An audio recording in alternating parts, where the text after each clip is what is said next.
আসসালামু আলাইকুম। সবাই ভালো আছে এই প্রত্যাশা নিয়ে আজকে শুরু করছি তোমাদের ক্লাস একাদশ এবং দ্বাদশ শ্রেণীর জন্য ফ্যাটের পরিপাক ও শোষণ। এর আগে আমরা গত ক্লাসে পড়েছিলাম কার্বোহাইড্রেট এবং প্রোটিনের পরিপাক ও শোষণ। আজকে এই ফ্যাটের পরিপাক এবং শোষণ দিয়ে আমাদের এই চ্যাপ্টারটি শেষ হয়ে যাবে। তো ফ্যাটের পরিপাক এবং শোষণ শুরু করার আগে আমরা একটু রিভিশনে যাই। সেটা হচ্ছে যে আমরা কার্বোহাইড্রেট এবং প্রোটিনের বেলায় দেখেছিলাম যে তারা হচ্ছে তাপ শক্তি উৎপাদনকারী খাদ্য। আমরা কার্বোহাইড্রেটকে দেখেছি এবং প্রোটিনকে দেখেছি দেহ গঠন, পরিপোষণ, ক্ষয়পূরণ, বৃদ্ধি সাধনকারী খাদ্য উপাদান। তাহলে এই ফ্যাট বা চর্বি যেটা, সেটা কি ধরনের খাদ্য উপাদান?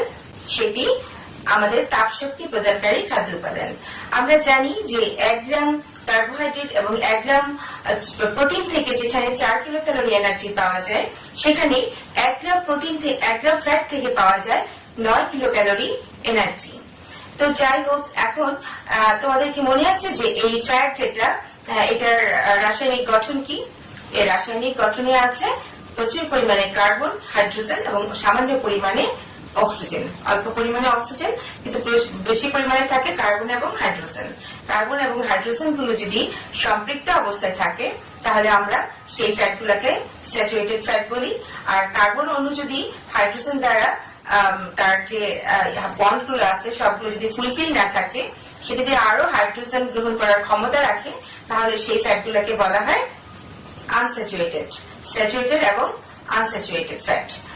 তো আর এই যে আমরা যে বললাম যে যতক্ষণ না পর্যন্ত ফ্যাট ভেঙে ফ্যাটি অ্যাসিড ও গ্লিসারলে পরিণত হবে, ততক্ষণ পর্যন্ত কিন্তু আমাদের এই ফ্যাট দেহে শোষণ বা অ্যাবজর্পশন হবে না। তো আমরা আজকে আমাদের এই ফ্যাটের পরিপাক এবং শোষণে আমরা এটাই দেখব যে কিভাবে আমাদের খাদ্যে অবস্থিত ফ্যাট দেহে যেয়ে ভেঙে ফ্যাটি অ্যাসিড এবং গ্লিসারলে পরিণত হয়। আর এক্ষেত্রে আরেকটু বলে নিচ্ছি যে আমাদের শুধুমাত্র আমাদের কার্বোহাইড্রেট জাতীয় খাদ্যের মুখ বিবরে পরিপাক শুরু হয়। প্রোটিনের বেলায় দেখেছি মুখে কোনো তার পরিপাক শুরু হয় না, মুখে, গলবিলে, অন্ননালীতে। এবং ঠিক তেমনি ফ্যাটও কিন্তু মুখে, গলবিলে বা অন্ননালীতে ফ্যাটের তেমন কোনো পরিপাক হয় না। আমরা এখন শুরু করব যে পাকস্থলীতে কিভাবে পরিপাক হয়, ক্ষুদ্রান্তে কিভাবে পরিপাক হয়, প্রত্যেকটা স্টেপ আমরা এখন দেখব। তো তারপর প্রথমে আমরা দেখব যে পাকস্থলীতে কিভাবে ফ্যাট পরিপাক হয়। আমরা এখন শুরু করছি পাকস্থলীতে আমাদের ফ্যাটের পরিপাক। তো পাকস্থলীর যে পরিবেশটা, সেটা হচ্ছে তীব্র অম্লধর্মী। এই তীব্র অম্লধর্মী পরিবেশে এবং এখানে পিত্ত লবণের উপস্থিতি না থাকায় এখানে ফ্যাটের তেমন কোনো পরিপাক হয় না। তবে একেবারে অতি ক্ষুদ্র ফ্যাটের যে অতি ক্ষুদ্র অবদ্রব্য যেগুলো আছে, যেমন দুধের স্বর, ডিমের কুসুম, এগুলো আমাদের পাকস্থলীতে যে লাইপেজ এনজাইম আছে, পাকস্থলীর লাইপেজ এনজাইম দ্বারা এই দুধের স্বর, ডিমের কুসুম এবং অতি ক্ষুদ্র অবদ্রব্যগুলো পরিপাক হয়। পরিপাক হয়ে আমাদের ফ্যাটি অ্যাসিড এবং গ্লিসারলে পরিণত হয়। ঠিক আছে, পাকস্থলীতে ফ্যাটের পরিপাক। এরপর আমরা দেখব ক্ষুদ্রান্তে ফ্যাটের পরিপাক। তো এখন আমরা দেখব কিভাবে ক্ষুদ্রান্তে ফ্যাটের পরিপাক সম্পন্ন হয়। ক্ষুদ্রান্তে মূলত পিত্তের ক্রিয়া, লাইপেজের ক্রিয়া, সাবান জাতীয় পদার্থ এবং কোলেস্টেরল এস্টারেজ, এই 4টি প্রক্রিয়ায় আমাদের এই ফ্যাটের পরিপাক সম্পন্ন হয়ে থাকে। তো আমরা প্রথমেই দেখি ক্ষুদ্রান্তে যখন আমাদের ফ্যাট জাতীয় খাবারগুলো আসে, তখন এই ক্ষুদ্রান্তে চলে আসে পিত্ত থেকে পিত্তরস। এই পিত্তরস বা বাইল সল্ট যেটা, এই পিত্তরসটা কি করে আমাদের যে ফ্যাটের বড় কণাগুলো আছে, সেই বড় কণাগুলোকে ভেঙে ক্ষুদ্র ক্ষুদ্র কণায় পরিণত করে। এই পিত্তরস কি করে আমাদের যে ফ্যাটের যে বড় কণাগুলো আছে, সেই কণাগুলোকে ভেঙে ক্ষুদ্র ক্ষুদ্র কণায় পরিণত করে। এরপরে আমাদের ক্ষুদ্রান্তে নিঃসৃত হয় অগ্ন্যাশয় রস বা প্যানক্রিয়াটিক জুস। এই প্যানক্রিয়াটিক জুসে থাকে লাইপেজ নামক enzyme.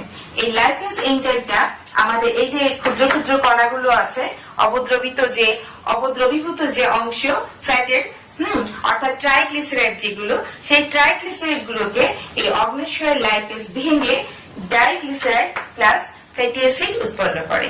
Diglyceride plus fatty acid উৎপন্ন করে। এই ডাইগ্লিসারাইড গুলো আবার ক্ষুদ্রান্তের যে লাইপেজ আছে, সেই লাইপেজ দিয়ে ডাইগ্লিসারাইড গুলো ভেঙে মনোগ্লিসারাইড এবং ফ্যাটে পরিণত হয়, ফ্যাটি অ্যাসিডে পরিণত হয়। মনোগ্লিসারাইড ডাইগ্লিসারাইড গুলো ভেঙে মনোগ্লিসারাইড এবং ফ্যাটি অ্যাসিডে পরিণত হয়। তাহলে কি হলো, ক্ষুদ্র অগ্ন্যাশয়ের লাইপেজ আমাদের ট্রাইগ্লিসারাইড গুলোকে ভেঙে ডাইগ্লিসারাইড প্লাস ফ্যাটি অ্যাসিড উৎপন্ন করে।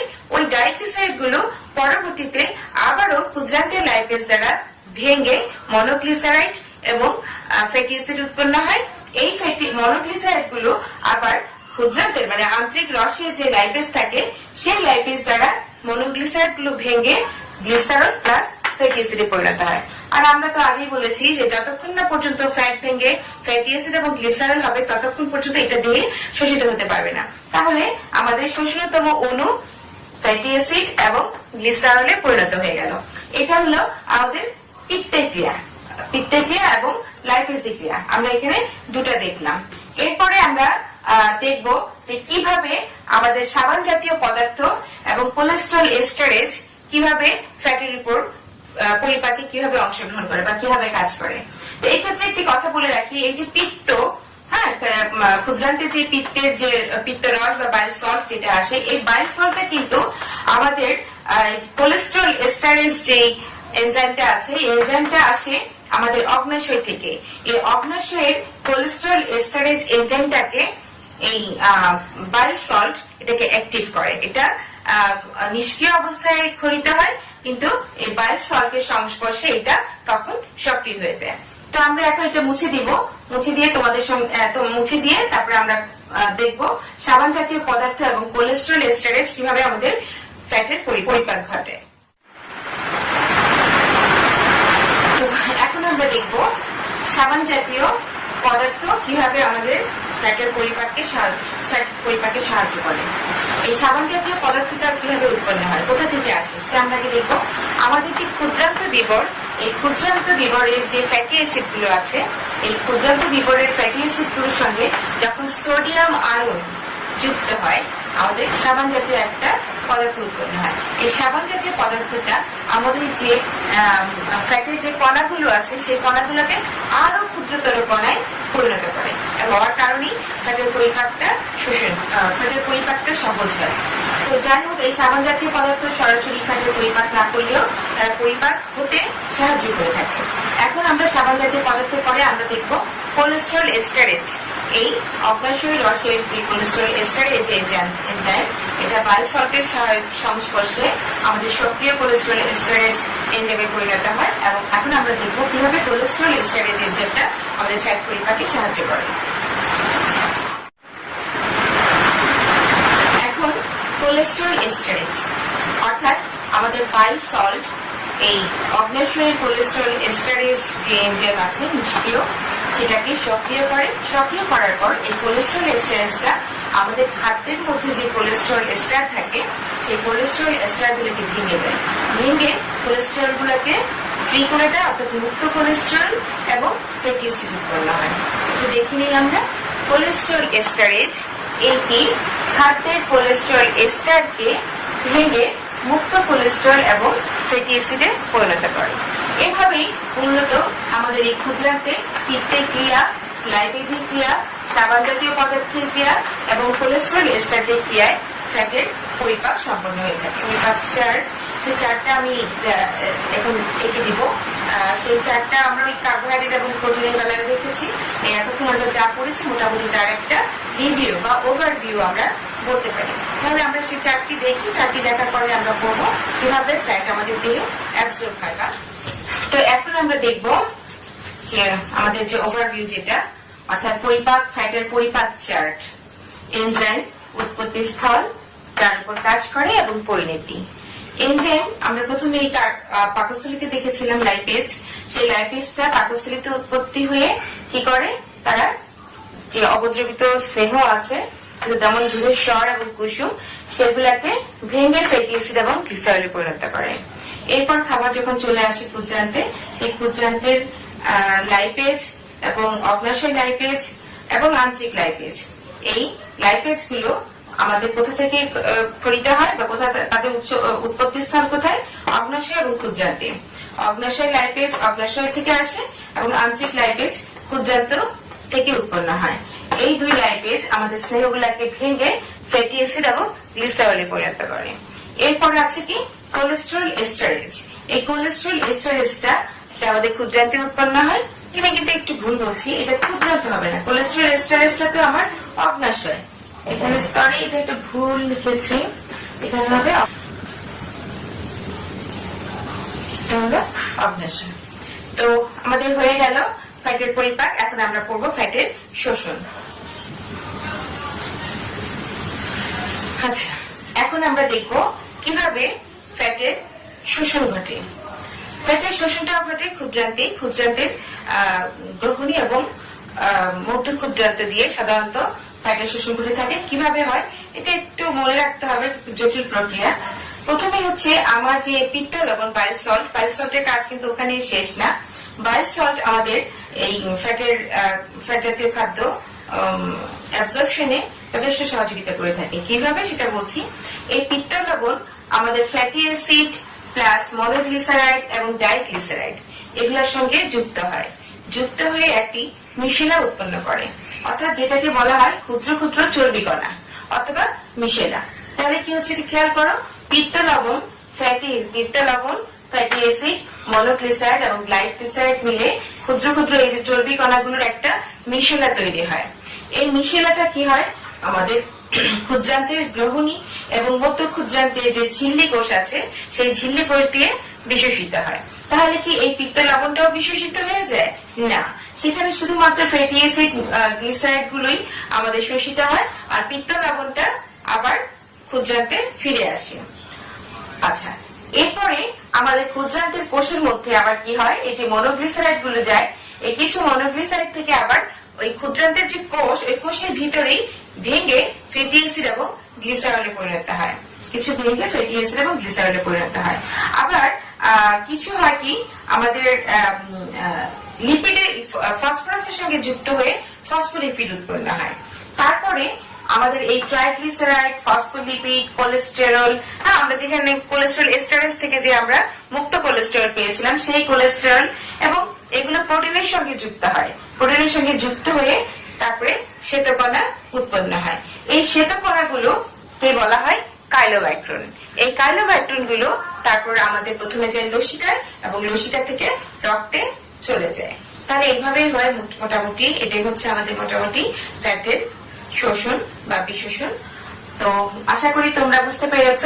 তো আমাদের এই যে, তাহলে আরেকটু বলি কাইলোমাইক্রনটা যদি বুঝতে অসুবিধা হয়, কাইলোমাইক্রনটা কিভাবে, অর্থাৎ কাইলোমাইক্রনে পরিণত হওয়ার পরে কিন্তু এটা আমাদের লসিকা দিয়ে তারপরে ব্লাডে যাচ্ছে, তারপর ব্লাড থেকে এটা চলে যায় যকৃতে বা লিভারে, এবং আমাদের যে মেদ কলাগুলো আছে, বিভিন্ন যে টিস্যু গুলো আছে, adipose tissue, brown adipose tissue বা আরো যে অন্যান্য মেদ কলাগুলো আছে সেখানে চলে যায়। সেখানে যাওয়ার পরে মূলত এরা দেহে ব্যবহৃত হয় বা বিভিন্ন কাজে অংশগ্রহণ করে। এই ছিল আমাদের মোটামুটি ফ্যাটের পরিপাক এবং শোষণ। এখান থেকে তোমরা যে প্রশ্নগুলো পড়বে যে ফ্যাট পরিপাককারী এনজাইম গুলো কি, সেই এনজাইম গুলোর নাম শিখবে এবং কিভাবে পরিপাক করে সেটা পড়বে। তারপর হচ্ছে ফ্যাটের পরিপাককারী এনজাইম গুলির উৎপত্তি হয় কোথা থেকে। তোমরা ওই যে আমি দেখিয়েছি তোমাদের চার্টে উৎপত্তি স্থল, সেই উৎপত্তিটা দেখাবে, স্থলটা দেখাবে, চার্টটা এঁকে দেখাবে। এরপর হচ্ছে ফ্যাটের কি পরিণতি হয়, অর্থাৎ কোন এনজাইম ফ্যাট গুলোকে কিভাবে ভেঙে কিসে পরিণত করে। আর যদি আসে যে ফ্যাটের শোষণাত্মক অণু কি, তাহলে বলবে ফ্যাটি অ্যাসিড এবং গ্লিসারল। আর ফ্যাটের শোষণ বা বিশোষণ যদি আসে তাহলে তোমরা এইভাবে ভাগ করে করে দেখিয়ে দিবে। ঠিক আছে, তো আজকে এই পর্যন্তই। সবার সুস্থ এবং নিরাপদ জীবন কামনা করে আমরা আজকের মতো ক্লাস এখানেই শেষ করছি। তোমাদের আমন্ত্রণ রইল আমাদের পরবর্তী ক্লাস দেখার জন্য। ধন্যবাদ সবাইকে। আসসালামু আলাইকুম। আমার নবম, দশম, একাদশ এবং দ্বাদশ শ্রেণীর ছাত্রছাত্রীবৃন্দ, কেমন আছো তোমরা? আশা করছি সবাই ভালো আছো। আমিও ভালো আছি, আলহামদুলিল্লাহ। আমি আজকে তোমাদের পড়াবো পরিপাকতন্ত্র, পরিপাক ও শোষণ চ্যাপ্টারের কার্বোহাইড্রেটের পরিপাক এবং শোষণ। তো তোমরা জানো যে অপরিহার্য শক্তি উৎপাদনকারী খাদ্যগুলোর মধ্যে কার্বোহাইড্রেট হচ্ছে অন্যতম, এবং আমাদের পুষ্টিবিজ্ঞানীদের মতে মোট কর্মশক্তির প্রায় 60% থেকে 70% শক্তি কার্বোহাইড্রেট থেকে গ্রহণ করতে হয়। তাই না? এবং প্রতি 1 গ্রাম কার্বোহাইড্রেট থেকে 4 কিলো ক্যালোরি শক্তি পাওয়া যায়। এবং এই কার্বোহাইড্রেটের মূল উপাদানই হচ্ছে কি? কার্বন, হাইড্রোজেন এবং অক্সিজেন। আর আমরা আমাদের এই কার্বোহাইড্রেটের বেশিরভাগই কিন্তু পেয়ে থাকি উদ্ভিদের মূল, কাণ্ড, বীজ এবং পাতা থেকে। আমরা সাধারণত 3 রকম কার্বোহাইড্রেট পেয়ে থাকি। তোমরা জানো, মনোস্যাকারাইড, ডাইস্যাকারাইড এবং পলিস্যাকারাইড। মনোস্যাকারাইড কোনগুলো? মনো অর্থ এক, অর্থাৎ এক অণু বিশিষ্ট কার্বোহাইড্রেটগুলোকেই বলা হচ্ছে মনোস্যাকারাইড। আর ডাইস্যাকারাইড হচ্ছে যে সকল কার্বোহাইড্রেটকে ভাঙলে আমরা 2টি মনোস্যাকারাইড পাবো, তাকে বলে ডাইস্যাকারাইড। আর পলিস্যাকারাইড অনেকগুলো মনোস্যাকারাইড অণু নিয়ে গঠিত আমাদের পলিস্যাকারাইড। আমাদের এই মনো, ডাই এবং পলিস্যাকারাইডগুলো কোনগুলো মনে আছে তোমাদের? এই মনোস্যাকারাইডগুলো হলো আমাদের যেমন গ্লুকোজ, ফ্রুক্টোজ এবং গ্যালাক্টোজ। এরা সবাই এক অণু বিশিষ্ট কার্বোহাইড্রেট।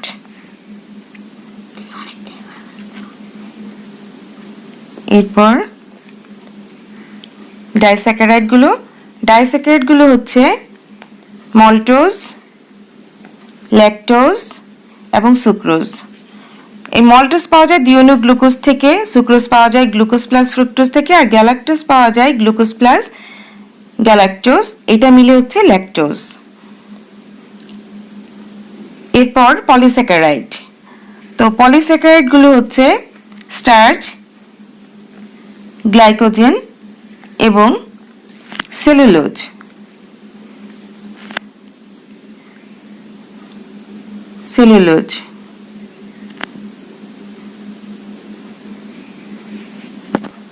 তো আমাদের এই মনোস্যাকারাইড, ডাইস্যাকারাইড এবং পলিস্যাকারাইডগুলো এই যে glucose, fructose, galactose, maltose, lactose, sucrose, starch, glycogen, cellulose, আমরা যাই বলি না কেন, এই সব কিছুই কিন্তু আমাদের দেহে তখনই শোষণ হবে যখন এগুলো পরিপাক হয়ে শোষণতম অণুতে পরিণত হবে। আমি তোমাদের পরিপাকতন্ত্রের ছবিটা একটু এঁকে এখন দেখাচ্ছি। যে এই পরিপাকতন্ত্রের ছবিটা আমি আঁকলাম এই জন্য, কারণ আমাদের কার্বোহাইড্রেটের পরিপাকটা তাহলে বুঝতে সুবিধা হবে। কার্বোহাইড্রেটের পরিপাক মূলত শুরু হয় মুখ থেকে। মুখ থেকে খাদ্যদ্রব্য গলবিল অন্ননালী হয়ে পাকস্থলীতে এসে পৌঁছায়। পাকস্থলী থেকে তারপর চলে যায় ক্ষুদ্রান্তে। ক্ষুদ্রান্তের প্রথম এবং মধ্য অংশ দিয়েই মূলত কার্বোহাইড্রেটের পরিপাক সম্পন্ন হয়। এরপর খাদ্যের অপাচ্য অংশ বৃহদন্ত্র দিয়ে মলত্যাগ থেকে দেহ থেকে বের হয়ে যায়। এই যে ক্ষুদ্রান্তের 3টি অংশ তোমরা জানো, ডেডিনাম, জেজুনাম এবং ইলিয়াম, এই 3টি অংশে মূলত কার্বোহাইড্রেটের জাতীয় খাবারের পরিপাক সম্পন্ন হয়। মুখের লালায় থাকে টাইলিন নামক এনজাইম, যা আমাদের স্টার্চের শতকরা 30% মল্টোজে পরিণত করে। কিন্তু কাঁচা শ্বেতসার জাতীয় খাদ্য মুখে কোনো রকম পরিপাক হয় না। শুধুমাত্র আমাদের যেগুলো সেদ্ধ স্টার্চ সেগুলাই 30% টায়ালিনের মাধ্যমে মল্টোজে পরিণত হয়। তারপরে এই যে পাকস্থলীতে চলে আসে, এই পাকস্থলীতেও খাদ্য বেশিক্ষণ অবস্থান করে না। এখানে টায়ালিন খাদ্যের শ্বেতসার জাতীয় উপাদানের আরও কিছু অংশ মল্টোজে পরিণত করে এবং পাকস্থলীর হাইড্রোক্লোরিক অ্যাসিড খাদ্যমন্ডের ভিতর প্রবেশ করলে টায়ালিনের কাজ বন্ধ হয়ে যায় এবং হাইড্রোক্লোরিক অ্যাসিডের প্রভাবে এই যে সুক্রোজ অণুর কিছু অংশ ভেঙে গ্লুকোজ এবং ফ্রুক্টোজে পরিণত হয়। এরপর চলে আসে ক্ষুদ্রান্তে। ক্ষুদ্রান্তে মূলত কার্বোহাইড্রেটের পরিপাক সম্পন্ন হয়। এখানে এই অগ্নাশয় রস এবং আন্ত্রিক রসের সাহায্যে পরিপাক হয়। কার্বোহাইড্রেট জাতীয় খাদ্য ক্ষুদ্রান্তের উপরের অংশ এসে পৌঁছালে অগ্নাশয় রসের এমাইলোপসিন আমাদের খাদ্যের সিদ্ধ ও কাঁচা স্টার্চ, গ্লাইকোজেন ও ডেক্সট্রিনের এগুলোকে ভেঙে দেয়, ফলে মল্টোজ উৎপন্ন হয়। আবার আন্ত্রিক রসের এমাইলেজ এনজাইম স্টার্চ, ডেক্সট্রিন প্রভৃতি পলিস্যাকারাইডগুলোকে ভেঙে মল্টোজে পরিণত করে। আর আমাদের যে ডাইস্যাকারাইডগুলো আছে, কোষ ঝিল্লির এনজাইম খাদ্যের ডাইস্যাকারাইডগুলোকে মনোস্যাকারাইডে পরিণত করে। এদের মধ্যে 80% গ্লুকোজ এবং অবশিষ্ট 20% থাকে গ্যালাক্টোজ এবং ফ্রুক্টোজ। এক্ষেত্রে এই সুক্রেজ, ল্যাকটেজ এবং মল্টেজ এই এনজাইমগুলোই আমাদের ডাইস্যাকারাইডগুলোকে ভাঙে এবং ভেঙে মনোস্যাকারাইড, গ্লুকোজ, ফ্রুক্টোজ এবং গ্যালাক্টোজে পরিণত হয়। এরপর ক্ষুদ্রান্ত থেকে খাদ্যের অবশিষ্টাংশ বৃহদন্ত্রে চলে আসে। বৃহদন্ত্র থেকে মূলত খাদ্যের জলীয় অংশটুকু দেহে শোষিত হয়, আর বাকি অংশ মলে পরিণত হয় এবং দেহ থেকে মলদ্বার দিয়ে দেহের বাইরে নিষ্কাশিত হয়। এখন আমি তোমাদের দেখাবো কার্বোহাইড্রেট পরিপাক চার্ট। একটি চার্টে আমি তোমাদের দেখাবো যে আমাদের কার্বোহাইড্রেট পরিপাককারী এনজাইমগুলোর নাম কি এবং সেগুলোর উৎপত্তি স্থল কোথায় এবং তারা কোন ধরনের কার্বোহাইড্রেটের উপরে কাজ করে সেই কার্বোহাইড্রেটগুলোকে কিসে পরিণত করে। অর্থাৎ আমরা জানি যে আমাদের যে বিভিন্ন কার্বোহাইড্রেট আছে, ডাইস্যাকারাইড, পলিস্যাকারাইড, এই স্যাকারাইডগুলো যতক্ষণ না পর্যন্ত মনোস্যাকারাইডে পরিণত হয় ততক্ষণ পর্যন্ত এগুলো আমাদের দেহের শোষণ উপযোগী হয় না। আমি এখন এনজাইমের নামগুলো, উৎপত্তিস্থল এবং খাদ্যের পরিণতি লিখে নিচ্ছি, তারপর তোমাদের বোঝাচ্ছি। এই যে এনজাইম, উৎপত্তিস্থল যার উপর কাজ করে এবং পরিণতি, এই টাইলিন নামক এনজাইমটা উৎপত্তিস্থল লালা গ্রন্থি। এটা সিদ্ধ স্টার্চকে মল্টোজে পরিণত করে এবং এমাইলেজ ক্ষুদ্রান্তে উৎপত্তি হয়ে শ্বেতসার জাতীয় খাদ্যকে মল্টোজে পরিণত করে। অ্যামাইলোপসিন অগ্নাশয়ে উৎপন্ন হয়ে শ্বেতসার জাতীয় খাদ্যকে মল্টোজে পরিণত করে। অগ্নাশয়টা হচ্ছে পাতার মতো, তোমরা জানো। এরপরে সুক্রেজ ক্ষুদ্রান্তে উৎপন্ন হয়ে ইক্ষু শর্করাকে গ্লুকোজ এবং ফ্রুক্টোজে পরিণত করে। আর যে মল্টোজগুলো আছে এগুলা কোষ ঝিল্লি, ক্ষুদ্রান্তের কোষ ঝিল্লিতে উৎপন্ন হয় হয়ে মল্টোজকে গ্লুকোজে পরিণত করে। এবং ল্যাকটেজ যেটা, সেটা দুধের শর্করা যে ল্যাকটোজ, এটাকে গ্যালাক্টোজে পরিণত করে।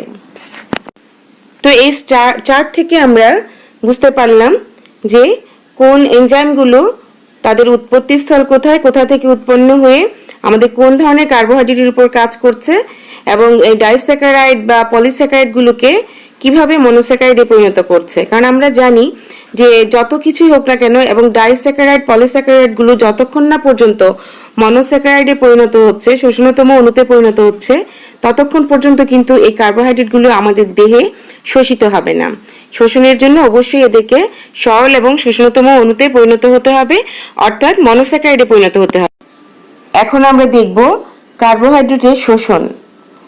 কার্বোহাইড্রেটের শোষণ বলতে হচ্ছে যে আমাদের কার্বোহাইড্রেট জাতীয় খাবারগুলো পরিপাকের ফলে যে সমস্ত সরল উপাদানে পরিণত হয় সেগুলো কিভাবে রক্তস্রোতে মেশে, সেটা হচ্ছে আমাদের কার্বোহাইড্রেটের শোষণ বা বিশোষণ। এই খাদ্যবস্তুগুলো পরিপাক হয় হয়ে সরল উপাদানে পরিণত হয়, হওয়ার পর এগুলো শোষণ ঘটে। শোষিত হওয়ার পর এগুলো আমাদের রক্তস্রোতে মেশে এবং রক্তস্রোতের মাধ্যমে দেহের কোষে কোষে পৌঁছে দেহের প্রয়োজনীয় তাপ এবং শক্তি উৎপন্ন করে। এখন আমরা কার্বোহাইড্রেটের শোষণ চার্ট আঁকবো। এই শোষণ চার্টে দেখো আমাদের যে বিভিন্ন রকম কার্বোহাইড্রেট আছে, এই কার্বোহাইড্রেটগুলো শোষণের প্রধান স্থান কোন জায়গাগুলো দিয়ে শোষিত হয় সেটা দেখব এবং যে উপাদানে পরিণত হওয়ার পরে রক্তে প্রবেশ করে সেটাও দেখব। যেমন মল্টোজটা মধ্য ক্ষুদ্রান্ত ও নিম্ন ক্ষুদ্রান্তের প্রথমাংশ দিয়ে গ্লুকোজ ফরম্যাটে এটা আমাদের শোষিত হয়। সুক্রোজটা মধ্য ক্ষুদ্রান্তের শেষ ভাগ এবং নিম্ন ক্ষুদ্রান্ত দিয়ে গ্লুকোজ এবং ফ্রুক্টোজ রূপে শোষিত হয়। এবং যে ল্যাকটোজ দুধের শর্করা, এটা গ্রহণীয় এবং মধ্য ক্ষুদ্রান্ত দিয়ে গ্লুকোজ এবং গ্যালাক্টোজ ফরম্যাটে শোষণ হয়। গ্লুকোজটা গ্রহণীয় এবং মধ্য ক্ষুদ্রান্ত দিয়ে গ্লুকোজ ফরম্যাটে শোষিত হয়। ফ্রুক্টোজ ও ল্যাকটোজটা ফ্রুক্টোজ ও গ্যালাক্টোজ হিসাবে ক্ষুদ্রান্ত দিয়ে শোষিত হয়। তো এই ক্ষেত্রে একটি মনে রাখতে হবে যে ডাইস্যাকারাইডগুলো যে মধ্যে যে মল্টোজ, এটা প্রধানত মধ্য ক্ষুদ্রান্ত ও নিম্ন ক্ষুদ্রান্তের প্রথমাংশ দিয়ে এবং সুক্রোজ মধ্য ক্ষুদ্রান্তের শেষ ভাগ এবং নিম্ন ক্ষুদ্রান্ত থেকে এবং ল্যাকটোজটা গ্রহণীয় ও মধ্য ক্ষুদ্রান্ত থেকে শোষিত হয়। এগুলো একটু মুখস্থ রাখতে হবে তোমাদের। আর যে মনোস্যাকারাইডগুলো, এই মনোস্যাকারাইডগুলো কার্বোহাইড্রেটের পরিপাক শেষে মনোস্যাকারাইড রূপে ক্ষুদ্রান্ত দিয়ে শোষিত হয়। আর একটু খেয়াল রাখতে হবে যে মনোস্যাকারাইডগুলো কিন্তু অতি উচ্চ মাত্রায় পানিতে দ্রবণীয় এবং ব্যাপনযোগ্য হওয়ায় এরা খুব দ্রুত যে আন্তরিক পর্দাগুলো আছে সেই পর্দাগুলোর বাধা অতিক্রম করতে পারে। ফলে এই ফ্রুক্টোজটা ব্যাপন প্রক্রিয়ার মাধ্যমে রক্তে প্রবেশ করে এবং অন্ত্রের কোষঝিল্লিতে বিশেষ বাহক দ্বারা গ্লুকোজ এবং গ্যালাক্টোজের শোষণ সম্পন্ন হয়। আরেকটা জিনিস মনে রাখতে হবে যে খাবারে যদি সোডিয়ামের অভাব হয় তাহলে কিন্তু আমাদের গ্লুকোজের শোষণটা হ্রাস পায় এবং মনোস্যাকারাইডের শোষণ অন্যান্য মনোস্যাকারাইডের উপস্থিতিতেও নিয়ন্ত্রিত হয়, যেমন অন্ত্রে গ্লুকোজের উপস্থিতিতে গ্যালাক্টোজের শোষণটা বিলম্ব হয়। এবং এটা মনে রাখবে যে গ্যালাক্টোজ সবচেয়ে দ্রুত শোষিত হয় এবং গ্লুকোজটা এই গ্যালাক্টোজের চেয়ে কম গতিতে শোষিত হয়, আর ফ্রুক্টোজের শোষণ হার গ্লুকোজেরও প্রায় অর্ধেক। তো যাই হোক, তোমাদেরকে একটি চার্ট দেখানো হলো। এই চার্ট থেকেও তোমরা বুঝতে পারবে যে কোন খাবারগুলো কিভাবে কোন ফরম্যাটে কোন জায়গা দিয়ে শোষিত হচ্ছে। আমি এখন কয়েকটি প্রশ্ন দিচ্ছি, যে প্রশ্নগুলো পড়লে মোটামুটি এই চ্যাপ্টারটি কভার হয়ে যাবে। তোমরা প্রশ্নগুলোর উত্তরগুলো শিখে ফেলবে। 1 নম্বর প্রশ্ন আমি দিয়েছি যে কার্বোহাইড্রেটের পরিপাক কোথায় শুরু হয়। তোমরা হয়তো স্ক্রিনে দেখতে পাচ্ছ প্রশ্নগুলো। লেখা শেষ হয়ে গেলে তোমাদের আমি আরেকবার বুঝিয়ে বলবো। 2 নম্বর প্রশ্ন লিখো, কার্বোহাইড্রেট পরিপাককারী এনজাইম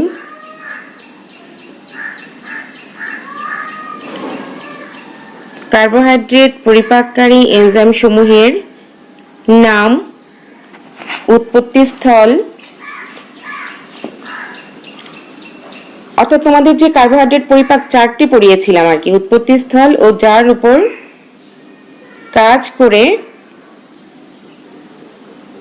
তা একটি চার্টে দেখাও। অর্থাৎ কার্বোহাইড্রেট পরিপাক চার্টটা তোমরা ভালো করে শিখে ফেলবে, তাহলে এখান থেকে ছোট প্রশ্ন হলেও সেগুলোর উত্তর তোমরা করতে পারবে।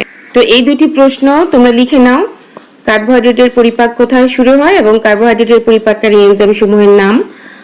আমি আরেকটি প্রশ্ন দিচ্ছি। এই প্রশ্নটি হচ্ছে কার্বোহাইড্রেটের শোষণ চার্টটি লিখো। তোমরা এই শোষণ চার্টটি ভালো করে পড়বে। এই শোষণ চার্টের বিভিন্ন কার্বোহাইড্রেট কোন অংশ দিয়ে, পরিপাকতন্ত্রের কোন অংশ দিয়ে শোষিত হয় সেটা একটু ভালো করে পড়বে। আর তোমরা ইতিমধ্যে জেনে গেছো যে শোষণতম অণু হচ্ছে আমাদের মনোস্যাকারাইড গুলো, অর্থাৎ গ্লুকোজ, ফ্রুক্টোজ, গ্যালাক্টোজ।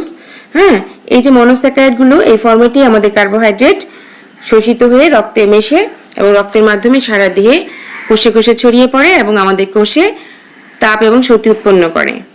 তো আমি তোমার সামনে ক্লাসে তোমাদের পড়াবো প্রোটিন এবং ফ্যাটের পরিপাক ও শোষণ। আশা করি তোমরা এই ক্লাসগুলো দেখেছো, উপকৃত হবে। ধন্যবাদ সবাইকে। আসসালামু আলাইকুম।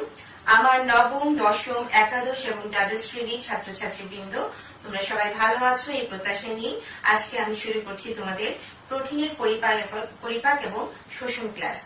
গত ক্লাসে আমরা পড়েছিলাম কার্বোহাইড্রেটের পরিপাক এবং শোষণ। আজকে আমরা পড়ব প্রোটিনের পরিপাক এবং শোষণ। তো পরিপাক এবং শোষণ শুরু করার আগে তোমাদের সঙ্গে প্রোটিনটা একটু ঝালাই করে নেওয়া যাক। দু একটি কথা একটু বলে নেই আমরা প্রোটিন সম্পর্কে। সেটা হচ্ছে যে তোমরা তো জানোই যে প্রোটিনটা হচ্ছে আমাদের যে 6টি খাদ্য উপাদান আছে, যে 6টি খাদ্য উপাদানের মধ্যে একটি অন্যতম খাদ্য উপাদান হচ্ছে এই প্রোটিন। প্রোটিন কি হয়?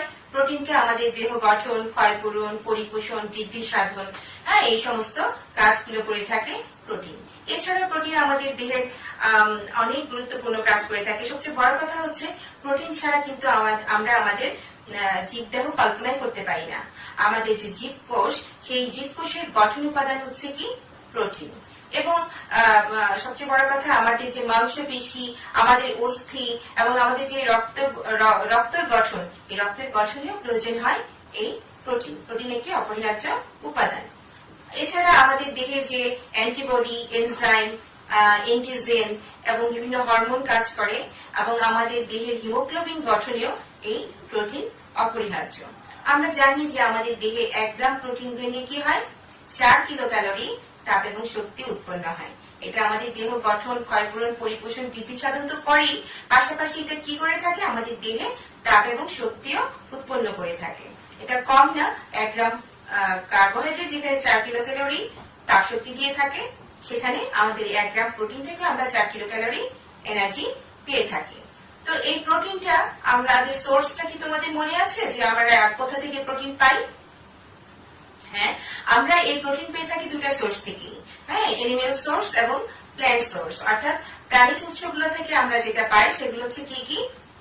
মাছ, মাংস, দুধ, ডিম, হ্যাঁ, এবং দুধের তৈরি ছানা, মাখন, পনির, এগুলো থেকেও আমরা প্রচুর পরিমাণে প্রোটিন পেয়ে থাকি। আর প্ল্যান্ট প্রোটিন বা উদ্ভিজ প্রোটিন গুলো থেকে প্রোটিন কোনগুলো? সেগুলো হচ্ছে বিভিন্ন ডাল, বাদাম, সয়াবিন, হ্যাঁ, এগুলো থেকে আমরা প্রোটিন পেয়ে থাকি। তো আমরা আজকে শুরু করব আমাদের প্রোটিনের পরিপাক। এর মধ্যে একটু কথা বলে নিচ্ছি যে আমরা কার্বোহাইড্রেটের বেলায় যেমন দেখেছিলাম যে আমাদের মুখ থেকে কার্বোহাইড্রেটের পরিপাক্রিয়া শুরু হয়েছে। মুখে যেটা আলিন নামক এনজাইম আছে সেটা আলিন থেকে টাইলিনটা কি করেছে? আমাদের শেষের গুলাকে ভেঙে দিয়ে আমাদের কার্বোহাইড্রেটের পরিপাক শুরু করেছে। কিন্তু প্রোটিনের বেলায় আমাদের মুখে এবং গলবিল এবং অন্ননালীতে কোন রকম পরিপাক্রিয়া সংঘটিত হয় না। সরাসরি আমাদের পাকস্থলীতে যখন প্রোটিন জাতীয় খাবারগুলো গিয়ে পৌঁছায় তখনই শুরু হয় পাকস্থলীতে প্রোটিনের পরিপাক্রিয়া। তো আমরা তাহলে শুরু করি আমাদের পাকস্থলীতে কিভাবে প্রোটিন পরিপাক হয় সেটা আমরা এখন দেখব। তো এর মধ্যে একটু বলে নিচ্ছি, আমি আজকে পরিপাকতন্ত্রের ছবি এঁকে তারপরে আমি প্রোটিনের পরিপাকটা দেখাবো না। আমি জাস্ট পাকস্থলীতে প্রত্যেকটা সিকোয়েন্স দেখাবো যে পাকস্থলীতে কোন এনজাইমটা আমার প্রোটিনের উপর কাজ করে প্রোটিনকে কিসে পরিণত করছে, ওইটাই আমি তোমাদেরকে অ্যারো দিয়ে দিয়ে লেখচিত্রের মাধ্যমে দেখাবো এবং বোঝাবো। আর আমি এমন ভাবে আজকে বোঝাবো, তোমরা ভালো করে মনোযোগ দিয়ে দেখবে যে এই অ্যারো চিহ্নের মাধ্যমে আমি যতটুকু দেখাবো এটার পরে আর তোমাদেরকে মনে হয় না যে প্রোটিন পরিপাকের জন্য বই দেখতে হবে। আশা করি আজকে ক্লাসের পরে তোমরা সঙ্গে সঙ্গে তোমাদের প্রোটিনের পরিপাকটা তাদের মুখস্থ হয়ে যাবে। আচ্ছা, তো আমি এটা এঁকে নিয়েছি তোমাদেরকে বোঝানোর সুবিধার্থে, কারণ আঁকতে থাকলে সঙ্গে সঙ্গে কথা বলে আসলে অতটা বোঝা যায় না। তো পাকস্থলীতে শুরু হচ্ছে আমাদের প্রোটিনের পরিপাক। পাকস্থলীতে কি থাকে? হাইড্রোক্লোরিক অ্যাসিড এবং পেপসিনোজেন। তো পাকস্থলীতে যখন প্রোটিন জাতীয় খাবারগুলো আসে তখন পাকস্থলীর রসের হাইড্রোক্লোরিক অ্যাসিড এবং পেপসিনোজেন মিশ্রিত হয়। মিশ্রিত হওয়ার পর এই পেপসিনোজেনটা নিষ্ক্রিয় অবস্থায় থাকে। এই হাইড্রোক্লোরিক অ্যাসিডের সহযোগিতায় বা এটার প্রভাবে এই পেপসিনোজেনটা সক্রিয় পেপসিনে পরিণত হয় এবং এই পেপসিনটা তখন আমাদের প্রোটিনের উপর কাজ করে এবং প্রোটিনকে ভেঙে প্রোটিউস এবং পেপটোনে পরিণত করে। তারপরে এই প্রোটিউস এবং পেপটোনটা আমাদের ক্ষুদ্রান্তে চলে আসে। এতটুকু মূলত আমাদের পাকস্থলীতে প্রোটিনের পরিপাক। তাহলে আরেকটু খেয়াল করো, পাকস্থলীতে আমাদের প্রোটিন জাতীয় খাদ্য যাওয়ার পর সেখান থেকে মিশ্রিত হয় হাইড্রোক্লোরিক অ্যাসিড এবং পেপসিনোজেন। এই পেপসিনোজেনটা নিষ্ক্রিয় অবস্থায় থাকে। হাইড্রোক্লোরিক অ্যাসিডের সহযোগিতায় এই পেপসিনোজেনটা সক্রিয় হয় এবং পেপসিনে পরিণত হয়। এই পেপসিনটা আমাদের প্রোটিন জাতীয় খাদ্যগুলোকে ভেঙে প্রোটিউস এবং পেপটোনে পরিণত করে। হ্যাঁ, প্রোটিউস এবং পেপটোনটা তারপর চলে যায় ক্ষুদ্রান্তে। এক্ষেত্রে একটু একটা ব্যাপার লক্ষ্য রাখতে হবে, সেটা হচ্ছে যে পেপসিনটা এটা আমাদের বড়দের পরিপাকতন্ত্রে থাকে, বড়দের পাকস্থলীতে পেপসিনটা থাকে, পেপসিনটা উৎপন্ন হয়। শিশুদের বেলা কিন্তু পেপসিন উৎপন্ন হয় না, শিশুদের বেলা হয় রেনিন। পেপসিনের পরিবর্তে হয় রেনিন এবং এই রেনিনটা যে দুধের প্রোটিন, সেই দুধের প্রোটিন গুলাকে তঞ্চিত করে বা কোয়াগুলেটেড করে। তো যাই হোক, তাহলে আমরা তাহলে বুঝতে পারলাম যে পাকস্থলীতে আমাদের প্রোটিন কিভাবে এবং কোন এনজাইমের প্রভাবে কতটুকু পরিপাক হয়। এখন আমরা দেখব এই পাকস্থলী থেকে যখন প্রোটিউস এবং পেপটোন ক্ষুদ্রান্তে চলে যায়, তারপরে ক্ষুদ্রান্তে কিভাবে প্রোটিনটা পরিপাক হয়।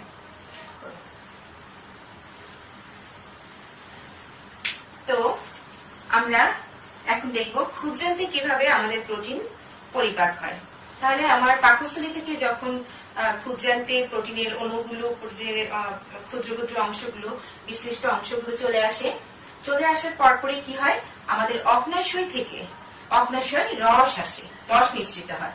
অগ্নাশয় রস অথবা যেটাকে আমরা বলি প্যানক্রিয়াটিক জুস। তো এই প্যানক্রিয়াটিক জুসে প্রোটিন পরিপাককারী 3টি নিষ্ক্রিয় এনজাইম থাকে। সেই 3টি নিষ্ক্রিয় এনজাইম কি? সেই 3টি নিষ্ক্রিয় এনজাইম হচ্ছে ট্রিপসিনোজেন, কাইমোট্রিপসিন এবং আরেকটা হচ্ছে প্রোকার্বক্সি পেপটাইডেস। আমার এই অগ্নাশয় রসে 3টি নিষ্ক্রিয় এনজাইম থাকে। সেই এনজাইমগুলো কি? নিষ্ক্রিয় ট্রিপসিনোজেন, নিষ্ক্রিয় কাইমোট্রিপসিন এবং নিষ্ক্রিয় প্রোকার্বক্সি পেপটাইডেস। এগুলো কি হয়? এই নিষ্ক্রিয় অগ্নাশয় যে এনজাইমগুলো, এগুলো আমার তখন ক্ষুদ্রান্তের যে রস বা আন্তরিক রস যেগুলোকে বলি আমরা, হ্যাঁ, সেই এন্টেরোকাইনেজের সংস্পর্শে বা সহযোগিতায় এই নিষ্ক্রিয় ট্রিপসিনোজেনটা সক্রিয় ট্রিপসিনে পরিণত হয়।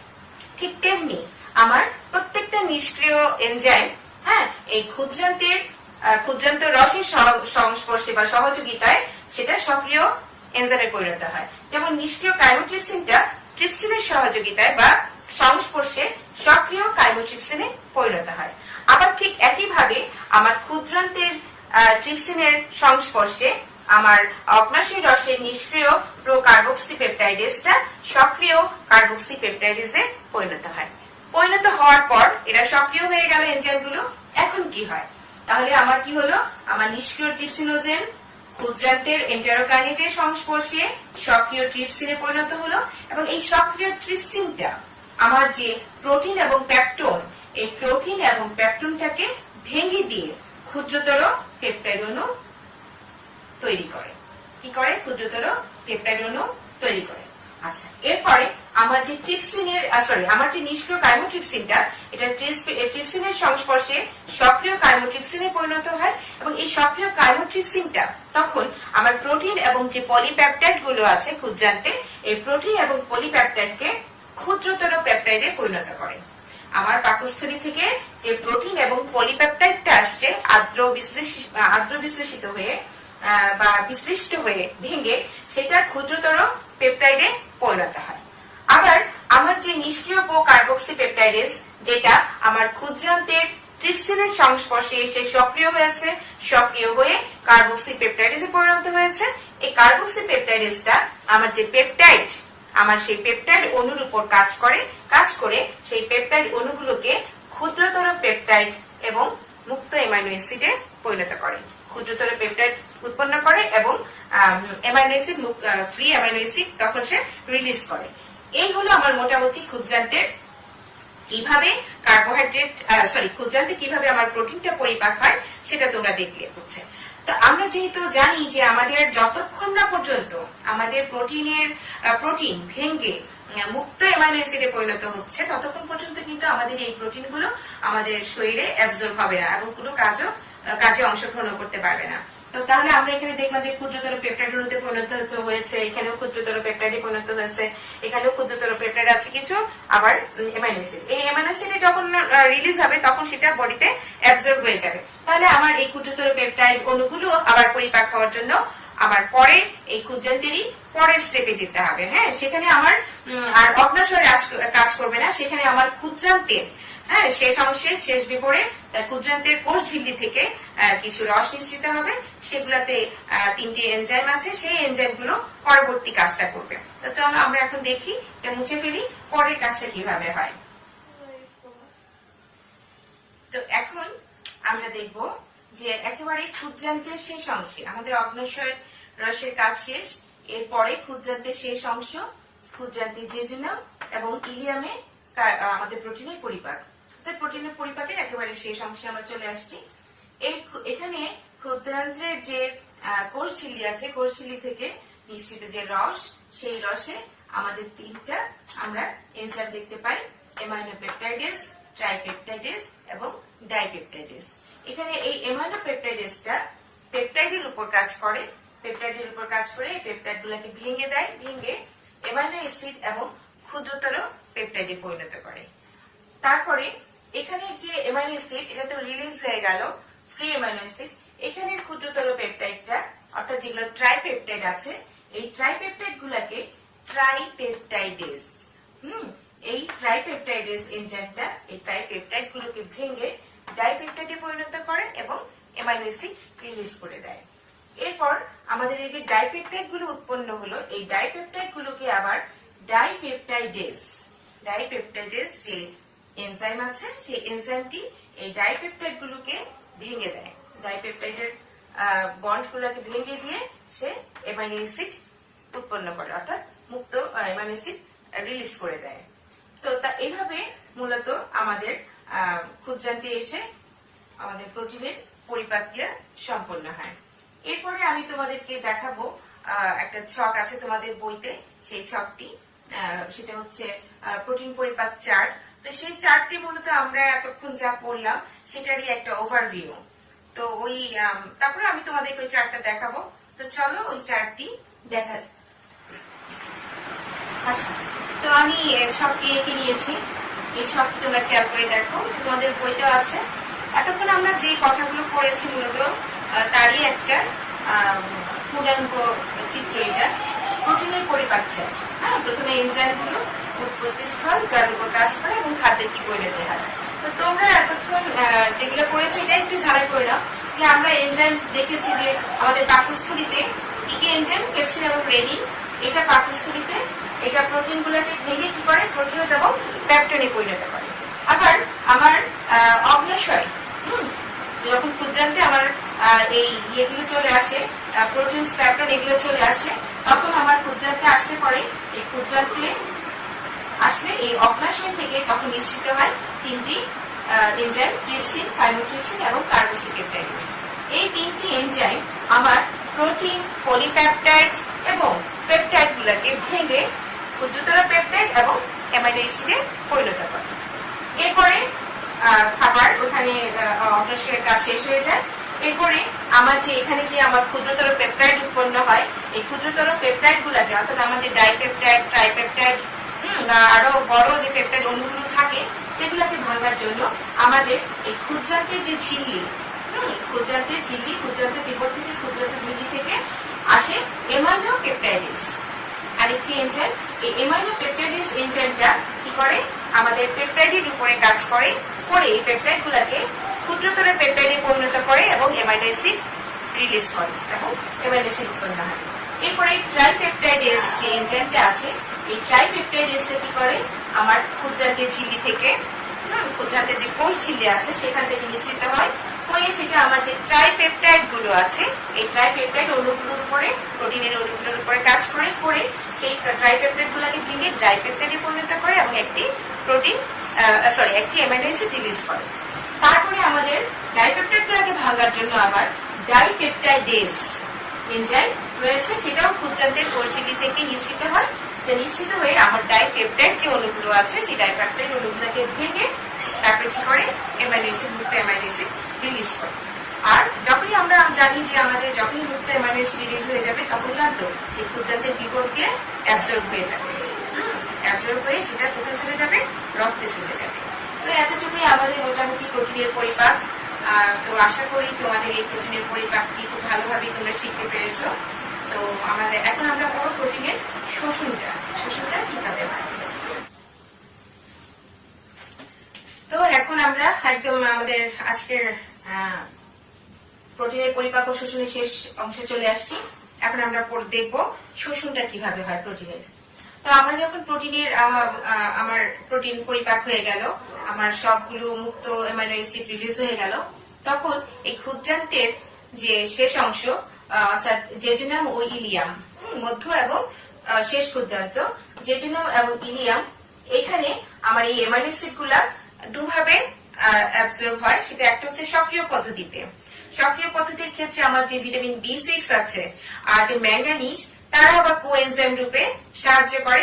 এই সক্রিয় পদ্ধতিতে তারা আমার রক্তে শোষিত হয়ে যায়। আর কিছু থাকে সেগুলো হচ্ছে আমার ব্যাপন পদ্ধতিতে, আমার কোষঝিল্লি দিয়ে, ক্ষুদ্রান্তের যে কোষঝিল্লি সেই কোষঝিল্লি দিয়ে ব্যাপন পদ্ধতিতে শোষিত হয় সেগুলো রক্তে চলে যায়। তুমি যদি একটা লেখচিত্রের মাধ্যমে লিখতে চাও, তা উপস্থাপন করতে চাও, তাহলে এইভাবে করবে যে প্রোটিন, তুমি নিচেও দেখাতে পারো, আমি একটু এইভাবে দেখিয়েছি। প্রোটিন, এই প্রোটিনটা পরিপাক হয়ে আমার অ্যামাইনো অ্যাসিড উৎপন্ন হয়, অর্থাৎ আমার সরল এবং শোষণতম অণু প্রোটিনের অ্যামাইনো অ্যাসিডে পরিণত হয়। অ্যামাইনো অ্যাসিডে পরিণত হওয়ার পরে সেগুলো আমার ক্ষুদ্রান্তের ঝিল্লি দিয়ে সক্রিয় এবং ব্যাপন পদ্ধতিতে শোষিত হয়ে রক্তে চলে যায় এবং এই রক্তের মাধ্যমে আমার দেহের বিভিন্ন কোষে এই প্রোটিন অর্থাৎ অ্যামাইনো অ্যাসিড রূপে দেহের কোষে ছড়িয়ে পড়ে এবং দেহ গঠন, পরিপোষণ, বৃদ্ধি সাধন সহ অন্যান্য যে কাজ আছে, ক্ষয়পূরণ এবং অ্যান্টিবডি তৈরি, এনজাইম তৈরি, হরমোন তৈরি, আমার দেহের বিভিন্ন কোষ তৈরি এবং আমার হিমোগ্লোবিন তৈরি, এই কাজগুলো করে থাকে এই প্রোটিন। তো ধন্যবাদ তোমাদের সবাইকে। এই ক্লাসটি করার জন্য। আমার পরবর্তী ক্লাস থাকবে ফ্যাটের পরিপাক এবং শোষণ নিয়ে। আর তোমরা এই প্রোটিনের পরিপাক এবং শোষণ থেকে যে প্রশ্নগুলো পড়বে আমি মুখে বলে দিচ্ছি, তোমরা একটু লিখে নাও। এটা হচ্ছে যে প্রোটিনের পরিপাক কোথা থেকে শুরু হয়।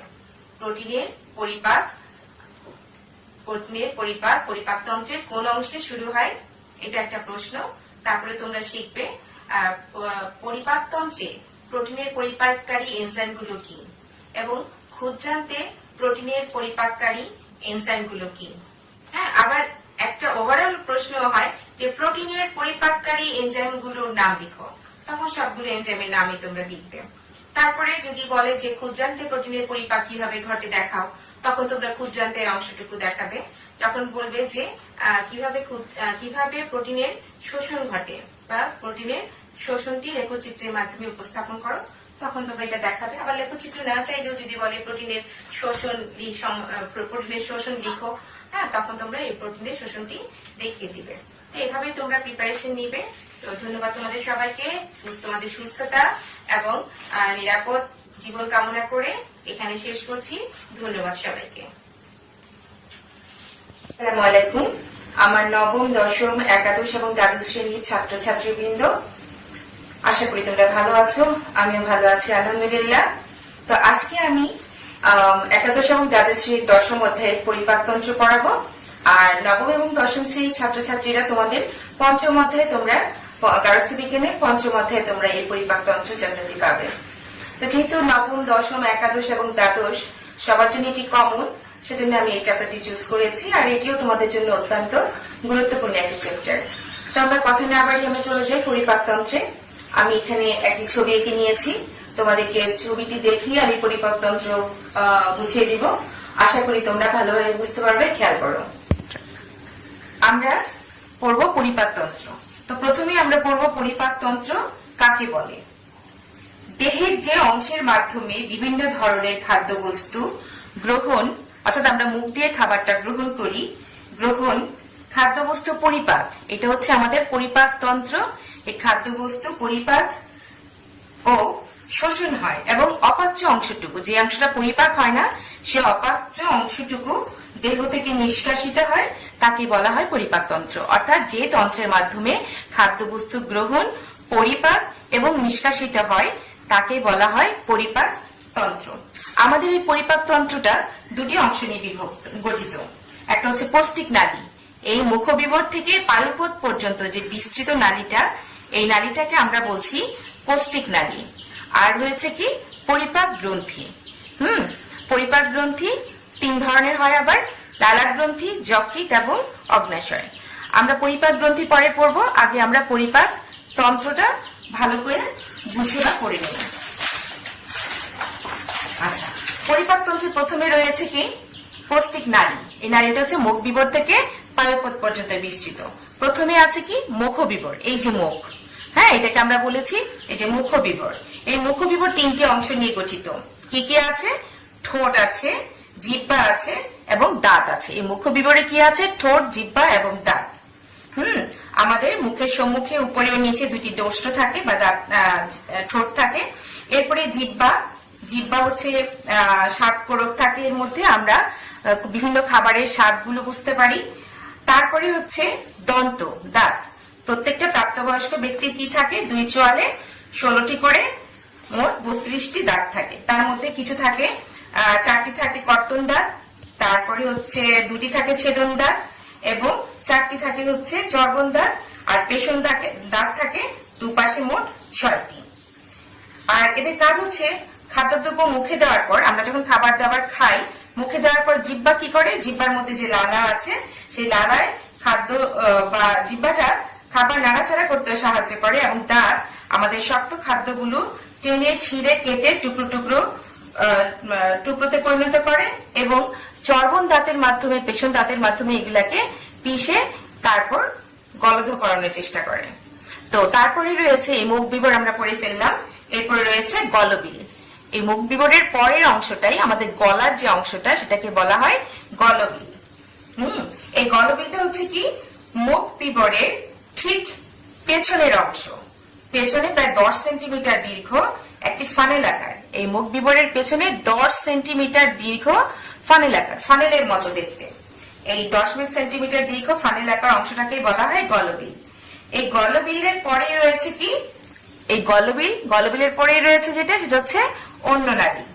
অন্ননালী এটা হচ্ছে 25 সেন্টিমিটার লম্বা। এই গলবিলটা আমরা দেখেছি কি, গলবিলটা আমাদের 10 সেন্টিমিটার আর আমাদের অন্ননালীটা হচ্ছে 25 সেন্টিমিটার। 25 সেন্টিমিটার দীর্ঘ এই নালী। এগুলো মূলত খাবারকে মুখ বিবর থেকে পাকস্থলী পর্যন্ত পৌঁছাতে সাহায্য করে, এছাড়া এদের আর কোনো কাজ নেই। এরপরে রয়ে গেছে আমাদের মুখ বিবর, গলবিল, অন্ননালীর পরে হচ্ছে পাকস্থলী। এই হলো আমাদের পাকস্থলী, বাংলা পাঁচের মতো দেখতে অনেকটা। হ্যাঁ, এটা উদর গহ্বরে এই যে আমাদের মধ্যছদার নিচে, অগ্ন্যাশয়ের সামনে এবং যকৃতের বামে নিচে অবস্থিত। এই যে যকৃতের বামে নিচে অবস্থিত, এগুলো আমাদের পাকস্থলী।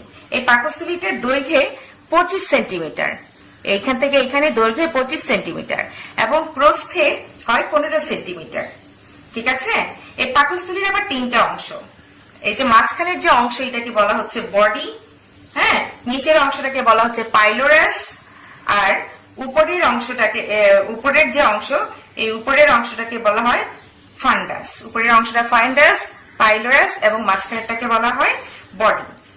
আচ্ছা, যাই হোক, এই পাকস্থলীর কাজ কি? পাকস্থলীতে আমরা যখন খাদ্যগুলো আমাদের পাকস্থলীতে এসে পৌঁছায়, এই পাকস্থলীর গাত্র থেকে পাচক রস ও হাইড্রোক্লোরিক অ্যাসিড নিঃসৃত হয়। এই হাইড্রোক্লোরিক অ্যাসিড কি করে? আমাদের খাবারের জীবাণুগুলোকে ধ্বংস করে এবং খাদ্যকে পরিপাককারী যে এনজাইমগুলো সেই পাচক রসের মধ্যে বা হাইড্রোক্লোরিক অ্যাসিডে থাকে, যেমন পেপসিনোজেন, রেনিন, লাইপেজ, এগুলা খাদ্যের জীবাণুকে ধ্বংস করে এবং খাদ্যকে তরল করে আংশিক পরিপাক ঘটায়। ঠিক আছে, তবে পানি, গ্লুকোজ, অ্যালকোহল এবং নানা প্রকার ওষুধ প্রত্যক্ষভাবে কি হয়? রক্তে সরাসরি শোষিত হয়ে যায়। আচ্ছা, এইগুলো আমাদের পাকস্থলী। পাকস্থলীর পরেই রয়েছে, এখানে কি আছে? আমাদের যকৃৎ আছে, তারপরে আছে হচ্ছে পিত্তথলি, তারপরে এই যে পাতার মতো এটা আছে অগ্ন্যাশয়। এগুলো হচ্ছে আমাদের পরিপাক গ্রন্থি। এটা আমরা পরে পড়বো, আমরা পরিপাক নালীতে চলে যাচ্ছি। তাহলে আমাদের পাকস্থলীর পরেই হচ্ছে এই যে লম্বা পেঁচানো নল বিশিষ্ট এটা নালী, এটাকে বলা হয় ক্ষুদ্রান্ত। ক্ষুদ্রান্ত প্রায় 17 ফুট লম্বা। এই ক্ষুদ্রান্তটা কি? প্রায় 17 ফুট লম্বা দীর্ঘ একটি নল, যেটা আমাদের পেটে পেঁচিয়ে থাকে। এটা আমাদের পেটে একদম পেঁচিয়ে থাকে। দীর্ঘ 17 ফুট লম্বা একটি নল, এটা কুণ্ডলী পাকিয়ে আমাদের পেটের মধ্যে অবস্থান করে। এটার আবার 3টা অংশ। হ্যাঁ, উপরের অংশটাকে বলা হয় জেজুনাম, জিউডেনাম, তার মাঝখানের অংশটাকে বলা হয় জিউজিনাম এবং শেষের অংশটাকে বলা হয় ইলিয়াম। কোনটার কি কাজ? এটা আমরা যখন খাদ্যের পরিপাক পড়বো, তখন কোন অংশে কি ঘটে সেটা আমরা পড়বো। আচ্ছা, তো তারপরে আমি একটু বলছি তোমাদের যে এই ডিউডেনাম, জিজুনাম, ইলিয়াম এদের কাজটা কি। ডিউডেনামটাকে বলা হয় গ্রহণী বাংলায়, আর জিজুনামটাকে বলা হয় মধ্য ক্ষুদ্রান্ত, আর ইলিয়ামটাকে বলা হয় নিম্ন ক্ষুদ্রান্ত। হ্যাঁ, তো এখানে কি হয়? পিত্তনালী এবং অগ্ন্যাশয় থেকে একটা করে নালী এসে মিলিত হয় এই ক্ষুদ্রান্তে, এবং এই নালী পথেই ক্ষুদ্রান্তের মধ্যে পিত্ত এবং অগ্ন্যাশয় রস আসে, এবং অগ্ন্যাশয়ের রস এসে আমাদের খাদ্য পাচনকারী যে এনজাইম গুলো থাকে সেগুলো খাবারকে পরিপাক করতে সাহায্য করে। হ্যাঁ, মূলত খাদ্য পরিপাক এবং শোষণ হয় আমাদের এই ক্ষুদ্রান্তে। আচ্ছা, এরপরে চলে যাচ্ছি, এই যে মোটা ক্ষুদ্রান্তটা তো চিকন, তারপরে একটু যে মোটা নালীটা আছে, নলটা আছে ফানেল আকার, এটাকে বলা হচ্ছে বৃহদন্ত্র। এটা হচ্ছে কি? বৃহদন্ত্র। এই বৃহদন্ত্রটা আবার কয়েকটা অংশ নিয়ে গঠিত, যেমন সিকাম। হ্যাঁ, এই যে সিকাম, তারপর হচ্ছে কোলন, সিকাম, কোলন এবং অনুপ্রস্থ কোলন। ঠিক আছে, সিগময়েড কোলন, অর্থাৎ প্রথমটাকে বলা হয় সিকাম, তারপরেরটাকে বলা হয় অনুপ্রস্থ কোলন, তারপরে হচ্ছে কি নিম্নগামী কোলন, তার লাস্টেরটা হচ্ছে সিগময়েড কোলন। আর এরপরে এই সিগময়েড কোলনটা লাস্টে উন্মুক্ত হয় কোথায়? মলদ্বার, অর্থাৎ যেদিক দিয়ে পায়খানা দেহ থেকে বের হয়ে যায় সেটাকে বলা হয় মলদ্বার। আমার ছবিটি আঁকা একটু সমস্যা হয়েছে, কারণ যেহেতু মোবাইলে ধারণ করা হয়, বেশি বড় হলে স্ক্রিনে দেখা যায় না, এই কারণে কাছাকাছি লিখতে হয়েছে। হ্যাঁ, মূলত পরিপাক গ্রন্থিটা আরো পড়া হবে। এটা হচ্ছে আমাদের কি? পায়ুপথ, যেদিক দিয়ে পায়খানা বের হয়ে যায়। তাহলে আমরা কি পড়লাম? যে খাদ্য গ্রহণ, পরিপাক এবং দেহ থেকে নিষ্ক্রান্ত হওয়ার জন্য যে নালীটা আছে তাকে বলা হয় পরিপাক তন্ত্র। সেখানে কি কি আছে? মুখবিবর আছে, গলবিল আছে, অন্ননালী আছে, পাকস্থলী আছে, পাকস্থলীর পরে আছে ক্ষুদ্রান্ত এবং ক্ষুদ্রান্তের পরে হচ্ছে বৃহদন্ত, অপেক্ষাকৃত মোটা। এই ক্ষুদ্রান্তের আবার তিনটা অংশ, ডিউডেনাম, জিজুনাম, ইলিয়াম। আর এই বৃহদান্ত্র হচ্ছে কি সিটাম, কোলন এবং অনুপ্রস্থ কোলন। তারপরে পায়ুপথ, যেদিক দিয়ে বা মলদ্বার বাংলায় বলে, দিক দিয়ে খাবার বের হয়ে যাচ্ছে। তো এইভাবেই আমাদের খাদ্য পরিপাক হয়। আমরা পরবর্তীতে কিভাবে কার্বোহাইড্রেট, প্রোটিন, ফ্যাট পরিপাক হয় এবং শোষণ হয়, শোষণ হয়ে আমাদের রক্তে চলে যায় খাদ্য উপাদানগুলো, সেটা আমরা পড়বো। আজকে আমরা পরিপাক তন্ত্রটাই শেষ করি। তাহলে পরিপাক তন্ত্রের দুটো অংশ আমি আগেই বলেছিলাম, একটা হচ্ছে পরিপাক নালী, যে নালীটা সম্পর্কে এতক্ষণ জানলাম, আর এটা হচ্ছে পরিপাক গ্রন্থি। এই পরিপাক গ্রন্থি তিন ধরনের, লালা গ্রন্থি, যকৃৎ এবং অগ্নাশয়। এই লালা গ্রন্থিটা হচ্ছে মুখ বিবরে থাকে। লালা গ্রন্থিটা কোথায় থাকে? মুখ বিবরে থাকে। লালা গ্রন্থি তিন ধরনের, মানে তিন জোড়া লালা গ্রন্থি থাকে। একটা হচ্ছে সাবম্যাক্সিলারি, এই যে নিচের চোয়ালের পাশে থাকে সাবম্যাক্সিলারি। তারপর হচ্ছে সাবলিঙ্গুয়াল, জিহ্বা, ভর্তির ভিতরে যে জিহ্বার নিচে থাকে। এবং আরেকটা হচ্ছে প্যারোটিড, এই কানের দুই পাশে, এই যে আমাদের এখানে যে কান থাকে, কানের দুপাশে নিচে থাকে হচ্ছে প্যারোটিড। হ্যাঁ, দেখবে যে খাবার দাবার, ডেলিশিয়াস খাবারের কথা মনে হলে কি হয়? জিভের নিচ দিয়ে পানি চলে আসে, তাই না? এই পানিটা হচ্ছে কি এই লালা গ্রন্থি থেকে লালা নিঃসৃত হয়। আচ্ছা, যাই হোক, এটা লালা রস। এই লালা রসের কাজ আছে, এই লালা রসে টাইলিন নামক একটা এনজাইম থাকে, যেটা আমাদের কি করে? কার্বোহাইড্রেট জাতীয় খাদ্য পরিপাক করতে সাহায্য করে। এছাড়া এই লালা রস কি করে? খাবারকে পিচ্ছিল করে আমাদের এই গলবিল, অন্ননালী দিয়ে পাকস্থলীতে পাঠায়। এরপর আছে কি আমাদের এই লালা রস, এখানে গেল লালা গ্রন্থি। এরপরে এখান থেকে চলে আসছে এই যে আমাদের এরকম ত্রিকোণাকৃতি, এই যে এটা দেখাচ্ছে, এটা হলো কি যকৃৎ। হ্যাঁ, যকৃতের ইয়েটি কি? যকৃৎ তো বাংলায়, এটাকে ইংলিশে বলে লিভার, আমরা প্রচলিত ভাষায় যেটাকে কলিজা বলি। এই যকৃৎটা হচ্ছে পেটের উপরিভাগের ডান দিকে অবস্থিত। ঠিক আছে, এটা ডান দিকে অবস্থিত। এটা দুইটা অংশ থাকে, ডান লোব এবং বাম লোব। এই যে লোব গুলা দেখো, ডান লোব এবং বাম লোব। তোমরা যখন বইতে এটা ছবি দেওয়া আছে, বইতে ছবিটা ভালো করে দেখবে, তাহলে বুঝতে পারবে। আমি এখন বুঝিয়ে দিচ্ছি। আচ্ছা, যাই হোক, এটা হচ্ছে শরীরের সবচেয়ে বড় গ্রন্থি। হ্যাঁ, এটা সবচেয়ে বড় গ্রন্থি এবং এটাকে কিন্তু হিউম্যান বডির বা মানব দেহের গবেষণাগার বা ল্যাবরেটরি বলা হয়। কারণ এখানে এই ল্যাবরেটরিতে বা এই গ্রন্থিতে অসংখ্য রাসায়নিক কাজ সম্পন্ন হয় এই কারণে। আচ্ছা, যাই হোক, এখন এই যকৃৎ থেকে কি হয়? এক ধরনের রস, এই যে পিত্ত যকৃতের সঙ্গেই থাকে। এই পিত্ত নালী দিয়ে কোথায়? ক্ষুদ্রান্তে চলে আসে। এবং এই যে এখানে পাতার মতো আরেকটি অংশ আছে আমাদের পরিপাক গ্রন্থি, অগ্নাশয় বলে। হ্যাঁ, যেটাকে ইংলিশে বলে স্প্লিন। এগুলা কি হয়? একদম এগুলা থেকে পাচক রস, অর্থাৎ যেই রস বা এনজাইম কি করে খাদ্যকে পরিপাক করতে সাহায্য করে, সেই রসগুলো ক্ষুদ্রান্তে চলে আসে। ক্ষুদ্রান্তে এসে কি করে? ক্ষুদ্রান্তে বৃহদন্ত্র পাকস্থলী থেকে যে খাবারগুলো আমাদের ক্ষুদ্রান্তে আসে, এই পরিপাক বা পাচক রসগুলো বা জারক রস বা এনজাইম গুলো এসে কি করে? সেই খাদ্যগুলাকে পরিপাক করতে সাহায্য করে। কারণ আমরা জানি প্রত্যেকটি খাদ্য উপাদান পরিপাকের জন্য ভিন্ন ভিন্ন রকমের এনজাইম আছে। সেই ভিন্ন ভিন্ন রকম এনজাইম গুলো আসে, এসে খাবারগুলাকে ভেঙে ক্ষুদ্র এবং শোষণ উপযোগী অণুতে পরিণত করে, যেগুলো আমাদের এই ক্ষুদ্রান্তের শেষ অংশ দিয়ে আমাদের রক্তে চলে যায়, শোষিত হয়ে রক্তে চলে যায় এবং রক্ত থেকে দেহের বিভিন্ন কোষে কোষে যায় এবং দেহকে কি করে? পরিপুষ্ট করে, বৃদ্ধি সাধন, ক্ষয়পূরণ, খাবারের যে কাজগুলো আছে, রোগ প্রতিরোধ ক্ষমতা তৈরি করা, এগুলা করে। আচ্ছা, তারপরে তাহলে আমাদের এই যে আমরা যে এতক্ষণ পড়লাম যকৃতের কাজগুলা কি? যকৃতের কাজ হচ্ছে চর্বি এবং কোলেস্টেরল পরিপাক, চর্বি এবং কোলেস্টেরল জাতীয় খাবারকে পরিপাকে সাহায্য করে এই যকৃৎ বা লিভার। এরপরে ক্ষুদ্রান্তের অতিরিক্ত অম্লত্ব, এই ক্ষুদ্রান্ত যদি অ্যাসিডিক হয়ে যায়, এই অম্লত্বটাকে নিবারণে সাহায্য করে কে? এই যকৃৎ থেকে পিত্ত নালী দিয়ে পিত্ত রস এসে। ঠিক আছে, তারপরে হচ্ছে চর্বি দ্রব্য, ভিটামিন শোষণে সাহায্য করে হচ্ছে কি? এই যকৃৎ। কারণ আমরা জানি কিছু ভিটামিন আছে চর্বিতে দ্রবণীয়। হ্যাঁ, সেই চর্বিতে দ্রবণীয় ভিটামিন গুলাকে শোষণে সাহায্য করে এই যকৃৎ এবং পিত্ত রস থেকে এবং অগ্নাশয় থেকে পাচক রস এসে। তো ঠিক আছে, এরপরে আছে কি আমাদের এই যে পাতার মতো অগ্নাশয়, এটাও একটা পরিপাক গ্রন্থি। হ্যাঁ, এই অগ্নাশয়ের আবার মানে এটা একটা মিশ্র গ্রন্থি। এটাতে এক্সোক্রাইন এবং এন্ডোক্রাইন নামে দুটি অংশ আছে। এটার এই অগ্নাশয়ের রসটা যেটা, এটা হচ্ছে বর্ণহীন ক্ষারধর্মী এবং পরিষ্কার একটা জলীয় দ্রবণ। হ্যাঁ, এর মধ্যে সাধারণত ট্রিপসিন, প্রোটিন, অ্যামাইলোপসিন, কার্বোহাইড্রেট এবং লাইপেজ এরকম চর্বি জাতীয় খাদ্যের পরিপাক ঘটা হচ্ছে আমাদের এই অগ্নাশয়। আর এই অগ্নাশয়ের যে এন্ডোক্রাইন অংশটি, এই অংশে সাধারণত ইনসুলিন এবং গ্লুকাগন নামে হরমোন থাকে। হ্যাঁ, এই অগ্নাশয়ের যে আইলেটস অফ ল্যাঙ্গারেন্স, এখানে কি থাকে? আইলেটস অফ ল্যাঙ্গারেন্সে বিটা সেল এবং আলফা সেল এখান থেকে নিঃসৃত হয় ইনসুলিন এবং গ্লুকাগন। ইনসুলিন যদি আমাদের ক্ষরণ কম হয় তাহলে কি হয়? রক্তে গ্লুকোজের মাত্রা বেড়ে যায় এবং ডায়াবেটিস রোগ হয়। আর যদি গ্লুকাগনের পরিমাণ বেড়ে যায়, ইনসুলিনের পরিমাণ হ্রাস পেয়ে গ্লুকাগনের পরিমাণ বেড়ে গেলে এর বিপরীত কাজ হয়, অর্থাৎ কার্বোহাইড্রেটটা বেশি ব্যবহৃত হতে থাকে। তো আমার সুপ্রিয় শিক্ষার্থীবৃন্দ, আমরা আজকে পড়লাম মানব দেহের পরিপাকতন্ত্র। তাহলে কি হলো? তোমরা এখান থেকে এভাবে পড়বে, পরিপাকতন্ত্র কাকে বলে, পরিপাকতন্ত্রের ছবিটা আঁকা শিখবে। পরিপাকতন্ত্রের গঠন এবং বিভিন্ন অংশ চিহ্নিতকরণ। হ্যাঁ, কোনটার নাম কি? গলবিল, অন্ননালী, মুখবিবর, গলবিল, অন্ননালী, পাকস্থলী, ক্ষুদ্রান্ত, বৃহদান্ত। ক্ষুদ্রান্তের যে আবার 3টি অংশ আছে, এগুলো সুন্দর করে তোমরা কোনটা কোন অংশ এগুলো তোমরা সচিত্র শিখবে। এবং পরিপাক গ্রন্থি তোমাদের পড়ালাম 3টা, লালা গ্রন্থি, যকৃৎ এবং অগ্নাশয়।